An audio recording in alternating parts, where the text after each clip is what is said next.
우리 교회에 대한 이야기를 함께 나누는 중이죠. 그러면서 처음 시작된 교회, 오늘날의 교회를 이야기하기 위해서 처음 시작되었던 예수님 부활 승천하신 이후에 제자들이 세웠던 교회들 이야기를 먼저 하려고 합니다. 처음 교회의 시작은 바울과 함께 합니다. 누가 뭐라고 해도 처음 교회의 주인공은 바울입니다. 바울은 단순히 복음을 전파하기만 한 전파자, 전도자만은 아니었어요. 교회라고 일컬어질 수 있는 새로운 종교 운동, 새로운 종교 공동체를 만든 사람이죠. 예수 그리스도의 복음을 새롭게 해석하고 발전시켰어요. 그래서 바울을 연구하는 좀 극단적인 신학자들은요, 오늘날의 교회는 예수의 가르침이 아니라 바울의 가르침을 따른다, 이렇게까지 이야기합니다. 예수님의 사상이 아니라 예수님에 대한 바울의 신앙이 오늘날의 교회의 중심을 이룬다, 이렇게까지 말하죠. 실제로 그 이야기를 잘 들어보면 예수님의 가르침의 중심에는요, 사랑의 실천, 참된 사랑의 실천이 있어요. 어떻게 사는 것이 하나님을 섬기고 하나님의 뜻에 따라 사랑하며 사는 일이냐, 그것을 주되게 가르치셨죠. 실제로 복음서에 그런 이야기들로 가득 차 있습니다. 예수님은 한 번도 나를 하나님의 아들로 섬기고 숭배하고 신앙해라 하는 말씀 한 번도 안 하셨어요. 오히려 나를 왕으로 섬기려고 하는 사람들을 피해서 도망치셨죠. 그런데 바울은 예수님의 십자가 구원이라고 하는 종교적인 그 구조 아래에서 예수님을 신으로 믿는 종교 조직을 만들어냅니다. 그 과정에서 예수님이 말한 참된 사랑의 실천은 뒷전으로 밀리고 오직 주여 예수님만 찾는 그런 폐쇄된 종교가 만들어졌다라고 주장하는 극단적인 사람들도 있습니다. 이런 비판은 뒤로 하고요, 바울을 통해 새로운 신앙운동인 교회라고 하는 공동체가 이 세상에 등장했다라고 하는 것은 정확한 사실입니다. 오늘은 바울이 만들어가기 시작한 새로운 하나님 나라 운동, 바울 운동, 이것은 그 로마 사회에 그리스도인들을 중심으로 한 새로운 변화, 어떤 움직임을 로마 사회에 가져다 줬는지 그것을 이야기하려고 합니다. 하지만 바울의 교회가요, 바울이 인도해간 그 교회가, 바울이 세우고 하나님께서 만들어 가신 그 교회가 로마 사회를 갑자기 전폭적으로 뒤집어 엎지는 못해요. 정말 미미하고 정말 보잘것없는 시작이었죠. 그러나 그 시작이 너무나도 올바르고 너무나도 진실된 모임이었기 때문에 마침내 온 세상을 뒤엎는 진리의 공동체가 됩니다. 첫 번째로 바울의 교회는요, 당시 로마의 계급사회를 부정하고 나왔습니다. 로마는 철저하게 계급사회였어요. 상위 계급이 모든 것을 독점하고요, 그 상위 계층에 속하지 못하는 사람들은 사람 취급을 받지 못했죠. 혈통으로는 로마 그리스 혈통을 이어받은 사람들, 신분상으로는 귀족인들, 개인적으로는 자유민들, 재산에 따라서 신분이 나뉘고요, 직업에 따라서 신분이 나뉘고, 교육 정도에 따라서 신분이 철저하게 나뉘었습니다. 신분을 결정하는 혈통, 재산, 직업, 교육, 이런 것들은 철저하게 상류층 사이에만 독점됩니다. 누구에게나 공통되게 공정하게 분배되지, 동등한 기회가 주어지지 않았죠. 사실상 그래서 로마 사회에서 신분이라고 하는 것은요, 결코 변화될 수 없는 고정된 운명과도 같은 것이었죠.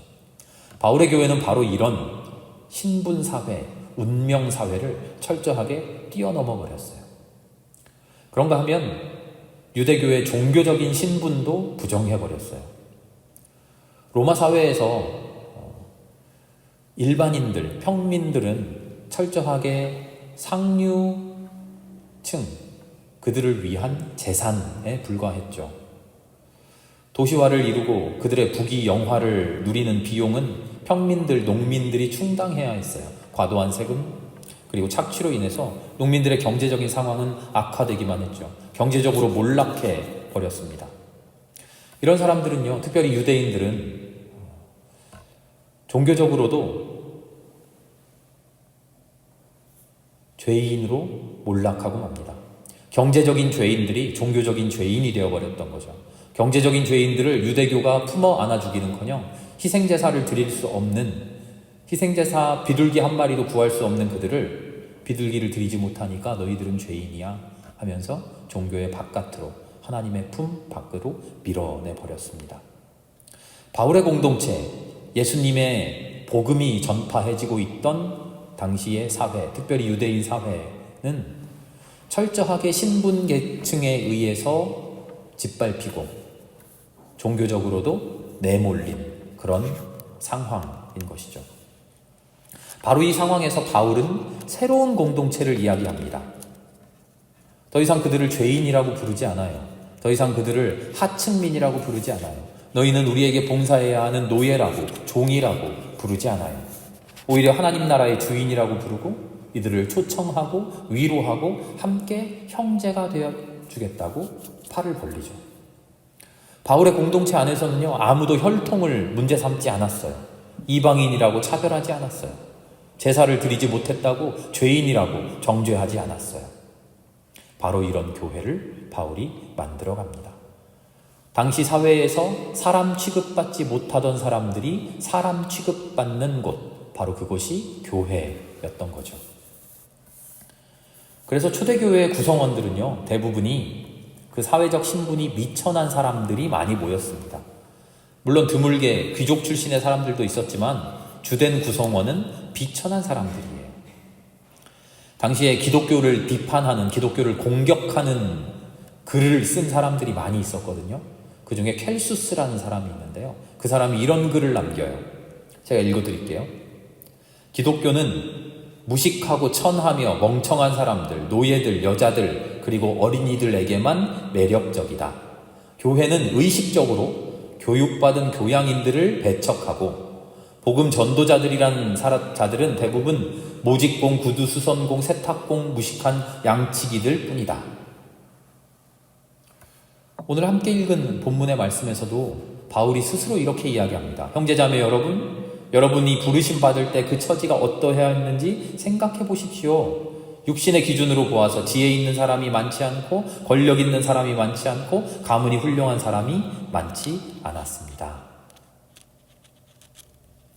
교회에 모여있던 사람들은요, 멸시받던 사람들이었어요. 사람 취급 못 받던 사람들이었어요.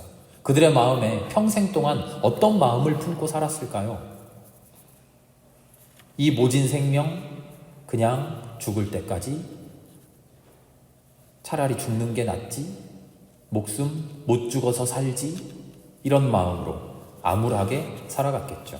그러나 그들에게 삶의 의미를, 생명의 존중함을, 귀중함을 알려주는 것이죠. 특별히 그들 중에서도요, 여성들이 바울의 교회를 세워갑니다. 중요한 역할을 담당합니다. 여성들은 약자 중에 약자였거든요. 많이 알려져 있는 이야기인데요. 알렉산드리아라고 하는 곳으로, 대도시인데요. 그곳으로 돈 벌러 떠난 힐라리온이라는 사람이 집에 있는 아내에게 붙인 당시 편지가 지금까지 남아있는 게 있어요. 몇천 년 동안 없어지지 않고요. 그 편지의 내용이 이렇습니다. 돈 벌러 떠나는데 그때 아내가 임신을 했어요. 아이를 이제 낳을 때쯤 편지를 받아보겠죠. 편지의 내용이 이렇습니다. 아들이면 잘 키우고 딸이면 내다 버리세요. 여성들은 철저한 신분제 사회에서, 철저한 계급제 사회에서 약자 중에 약자였던 것이죠. 그래서 이들은 바울이 전한 교회에서 자신의 존재 가치를 느끼고 하나님의 사랑을 느끼고 사람으로서의 존엄성을 알게 되고 하나님의 형상으로 창조된, 그래서 구원받아 마땅한 사람이라는 것을 깨닫고 보람 있는 삶을 살고 하나님의 구원 안에 살게 되는 것이죠. 브리스길라, 루디아, 드루실라, 버니게, 삽비라, 베베, 유니아, 이런 사람들의 이름을 우리가 기억하죠. 이들 여성들은 바울을 변호하고 바울을 후원하고 자기들 가정을 교회로, 모임의 장소로 제공하고 자신의 재산을 공적으로 사용하도록 아낌없이 헌신합니다. 안디옥 교회, 고린도 교회, 에베소 교회, 이런 유명한 초대 교회들이 다 이런 집 안에서 시작된 교회였죠. 이렇게 시작된 교회, 가난한 자들, 비천한 자들이 모여서 세상을 변혁하는 이 교회는요, 그 안에서 로마 사회에 만연한 일체의 차별과 편견을 제거하는 그런 운동으로 발전하게 돼요. 교회 안에서 중요한 의식으로 자리 잡은 것이 바로 세례와 성만찬인데요. 세례와 성만찬 자체가 바울이 시작한 하나님의 평등 운동, 하나님의 무조건적인 사랑, 아무도 차별하지 않는 그 사랑을 상징적으로 보여줍니다. 세례를 통해서 하나님을 믿게 되는 순간 서로 간의 구별이 없어집니다. 오직 하늘에 계신 아버지를, 하나님만을 아버지로 모시는 똑같은 형제 자매로 커다란 가족 공동체의 똑같은 일원이 되죠. 그래서 이들은 어디에 있든지, 출신이 무엇이든지, 혈통이 무엇이든지 서로의 빈부와 아무 상관없이 서로를 형제로 자매로 부릅니다. 구성원들 사이의 신분의 차이나 빈부의 차이나 기타 일체의 차별이 없는 하나됨을 추구했죠. 세례가 바로 이런 하나됨의 상징이었습니다. 그리고 교회 내에서 매우 중요한 것이 성만찬이었는데요. 함께 모여서 먹고 마신다고 하는 것이 오늘은 당연한 것이죠. 누구에게나 1인분, 누구에나 똑같은 음식, 물론 많이 먹는 사람은 조금 많이 먹겠고 덜 먹는 사람은 조금 덜 먹겠습니다만 먹는 것 자체를 사람에 따라 차별하진 않죠. 이 당시에 플리니우스라는 사람이 쓴 편지가 남아있는데요. 이 편지의 내용이 이래요. 어떤 잔치인지는 모르는데 함께 모여서 식탁을 나누는데 그 식탁을 내가 이렇게 잘 준비했다고 자랑하는 편지예요.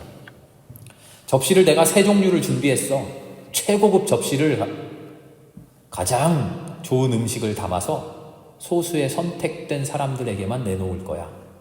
그 다음에 그냥 접시에는 그저 그런 음식을 담아서 일반인들에게 줄 거고, 값싼 접시에는 값싼 음식을 담아 이제 막 자유인이 된 종들에게나 줄 거지. 술잔도 3가지 종류를 준비했어. 최고급 술잔에 최고급 술을 담아서 내 친구들에게 줄 거고, 버릴 때가 된 술은 깨진 술잔에 종들에게 줄 거야.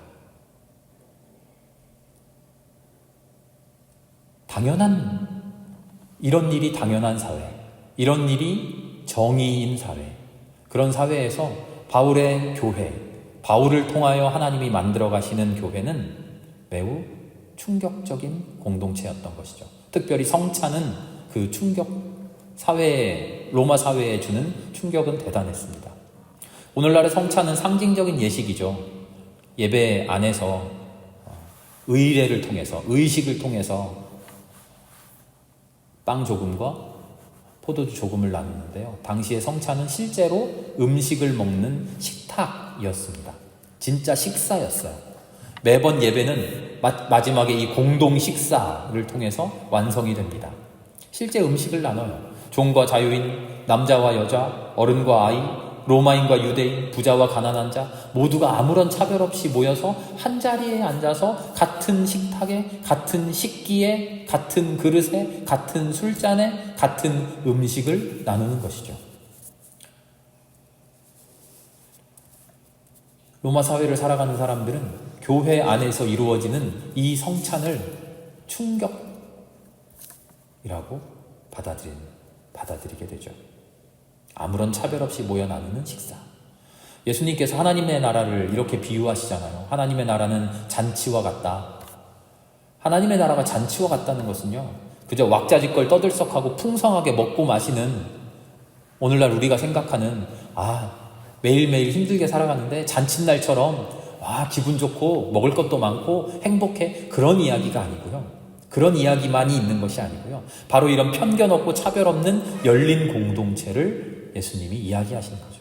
하나님의 나라는 먹을 것이 많아서 풍족한 그런 세상이야, 이런 이야기가 아니라 하나님의 나라는 너와 나의 구별이 없고 하나님의 나라는 그릇 가지고 차별하지 않고, 하나님의 나라는 술잔 가지고 차별하지 않고, 하나님의 나라는 음식 가지고 차별하지 않고, 하나님의 나라는 너는 좋은 자리에 앉아라, 너는 저기 구석에 앉아라, 그런 이야기 하지 않는 나라. 바로 그 이상을 바울이 실현시키고 있었던 것이죠. 물론 그랬더니 당연한 부작용도 있었어요. 고린도전서 11장을 보면요, 바울이 고린도 교회를 통해서 통렬하게 꾸짖어요. 교회 안에 다소 지위가 높은 사람들도 들어오게 되었는데요, 그들이 교회 안에 들어와서는 이 성찬이 못마땅했던 거예요. 그래서 자연스럽게 사회에서 생활하던 그대로 조금 신분 높은 사람들끼리 자기들끼리 모여서